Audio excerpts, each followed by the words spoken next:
back to Table Talk. I'm Andrew, and today I'm breaking down my top 10 favorite board games released in 2023. Let's get to that list. My number 10 is a very interesting game in that if someone described the game to me, I would be kind of bored by it. In that you are simply a pilot and a co-pilot just trying to land a plane. But this two-player game really mixes up in that when you are pilot and co-pilot, you're allowed to talk a bit, but then once you roll your dice and then use those dice to select different actions, you can no longer talk.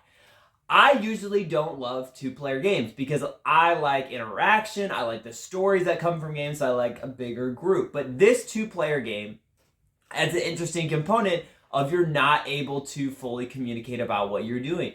So it adds a lot of stress and tension and I think fun in planning how exactly do we want to perfectly align all the different variables to land our plane. What's also great about this game is in the box, it adds so many different modules you can add of landing different places in the world, which mixes up the game every single time you play. I love this game. Great two-player recommendation. Even if you're like me and don't love two-player games, that is Sky Team, my number 10. My number 9 is a racing game. As you can see, I love racing games. Downforce, Dodo's Riding Dinos, Jamaica, all types of racing games I've loved.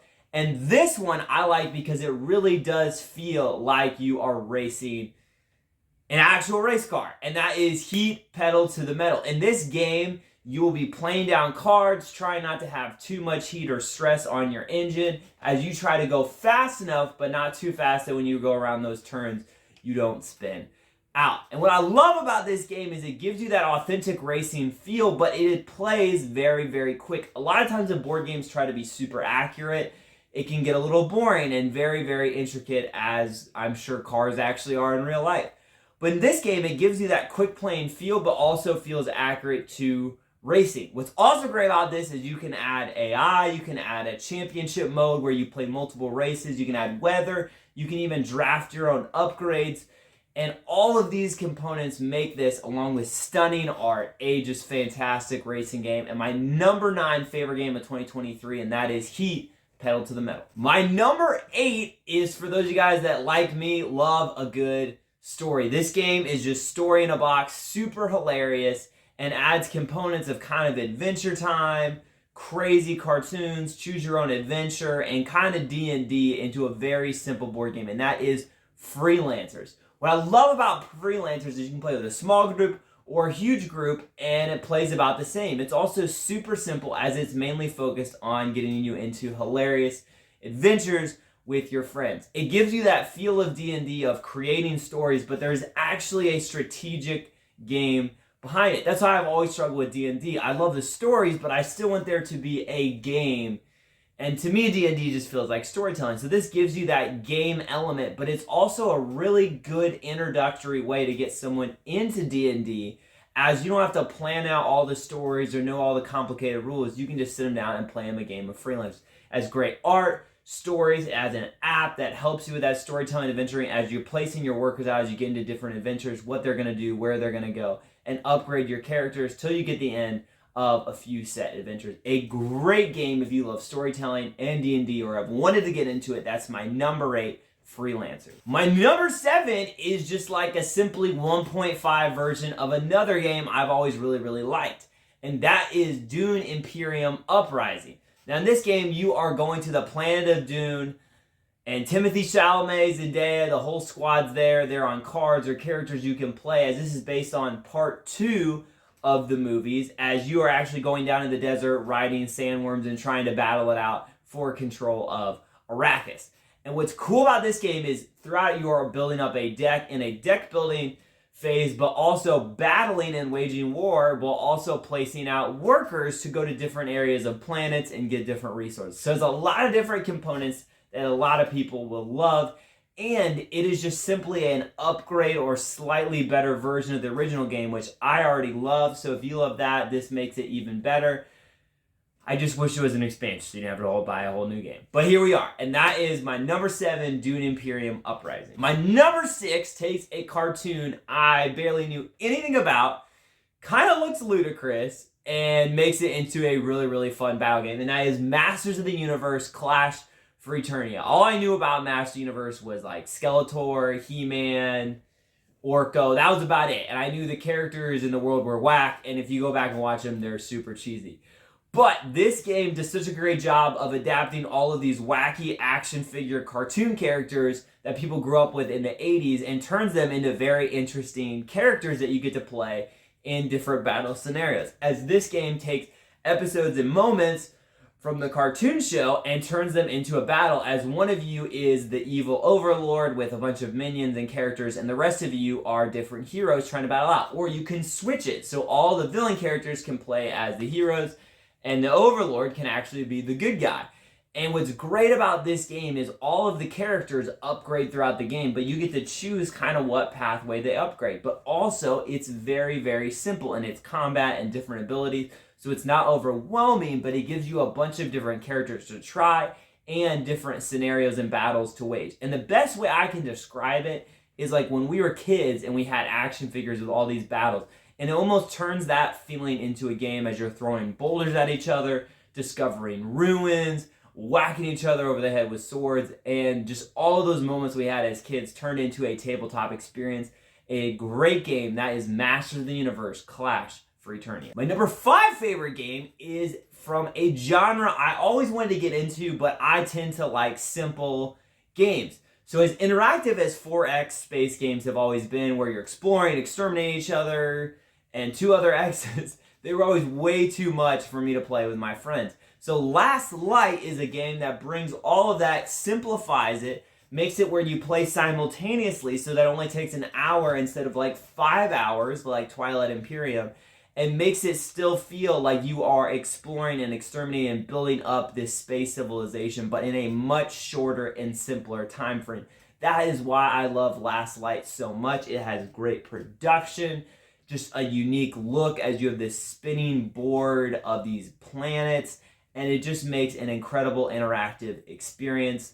If you want to sacrifice a little bit of strategy for simplicity in a shorter time span, look no further than the best 4X space game for that, in my opinion, Last Light, my number 5. My number 4 takes one of my favorite mechanisms, and that is deck building, where you have a deck and you slowly get a better and better deck, and that is combined with almost a Pokemon meets the Robot Wars on TV, and that is Robot Quest Arena, where in this game, instead of building up a deck to adventure or maybe build a civilization, you're building up a deck of battle cards as your robot gets more and more energy and power to move and punch and shoot at the other robots. So this game is just super quick, super easy, with once again incredible production as you get fully painted robot minis. You're running around the board, hitting each other, trying to destroy each other. And the best part is in this game, if you get knocked out, you just immediately respawn. So it doesn't like matter that much. It doesn't feel like you've lost. You just get right in there and hit them back. This game is just an incredible game if you're looking for a quick playing, great interactive battling deck building adventure. Check it out in Robot Quest Arena, my number 4 favorite game, 2023. Number 3 favorite game takes the feeling of watching a horror movie and brings it to the table talk with an incredible theme and production and components and gameplay, and that is Terrorscape. In Terrorscape, you build up this giant mansion, and on one side is the killer, on the other side is all of the survivors, and you are trying to either radio the police or just bust out one of the doors by finding enough keys. And what I love about this game is there's so much tension over where the killer is, what he's going to do next, and you trying to communicate with your companions when they are right on the other side of the board listening to everything you say. This brings that incredible experience of a horror movie in one of the simplest iterations I've seen, but still has good strategic gameplay moments and tons of stories that come out of it. That is my number 3, Terrorscape. Now, as you've noticed with a lot of these games, I love interaction, I love story, I love theme, and I love simplicity. Now, cards on the table, I've played a lot less games than a lot of the reviewers on YouTube, and yeah, I tend to play the games that I'm drawn to. Some of these I may have only played a couple or a single time, but these games left massive impressions on me.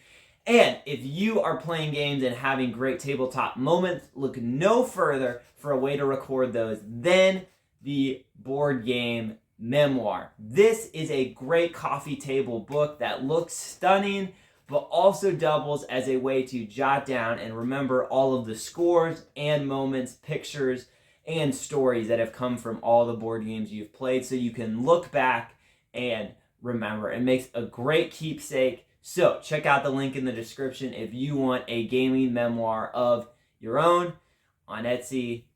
Check it out. Let's get to my number 2. My number 2 is Thunder Road Vendetta. This game brings the feeling of Mad Max racing cars. I've already talked about it a lot. You're shooting each other, slamming into each other. It is not the most strategic, but it is simple, and incredible stories will come from it as you ramp and crash and explode and drop bombs and blow up mines and shoot at each other and throw attack choppers at each other.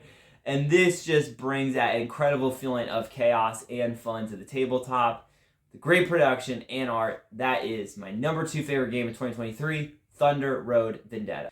Thank you guys so much for watching. I always appreciate and never expect anyone to just love making these videos when I can. But if you ever have any ideas for me, videos you'd like to see, or content creators you want me to collaborate with, check out my email or comment below.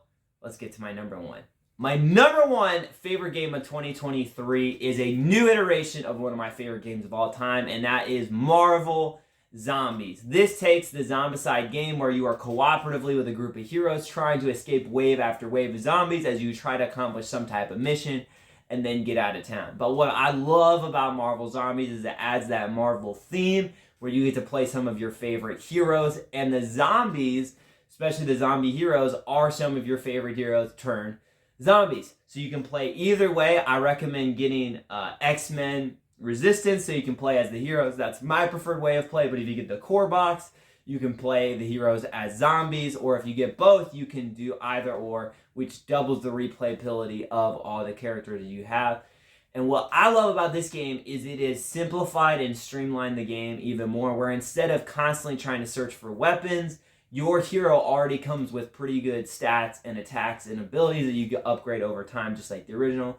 But also this adds heroic traits, which aren't as useful as weapons, but they are one-off use, and also adds bystanders and adds a lot of new variety in terms of the missions and villains you will face. If you want an engaging tabletop experience that is a lot of fun, look no further than my number 1 favorite game released in 2023. That is Marvel Zombies. With all that being said, let me catch you guys on the flip side.